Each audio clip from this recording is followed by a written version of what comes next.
અમદાવાદમાં Bhimjipura city survey કચેરીમાં એસસીબીની સફળ trap. Maintenance surveyor Vashram Chaudhary અને બ્રિજેન્દ્ર શુક્લા નામનો શખ્સ ઝડપાયો લાંચ લેતા. પ્રોપર્ટી કાર્ડમાં નોંધ પડાવવા રૂપિયા માંગ્યાનો આરોપ.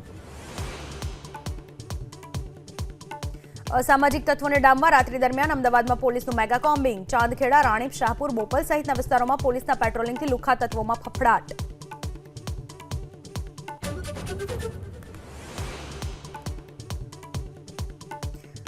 સુરતના સિંગણપોરમાં 7 લાખના એમડી ડ્રગ્સ સાથે એક શખ્સ સકંજામાં. ભાવનગરના મફતનગર વિસ્તારમાં પણ 33 ગ્રામ ડ્રગ્સ સાથે એક પેડલર ઝડપાયો.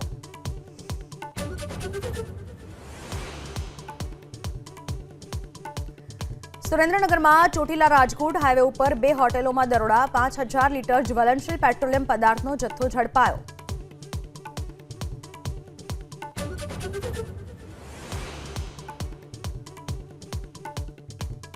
શંભુ બોર્ડર પર ખેડૂતો વિરુદ્ધ પંજાબ પોલીસનું એક્શન. ધરણા ઉપર બેઠેલ પ્રદર્શનકારીઓને પોલીસે હટાવ્યા.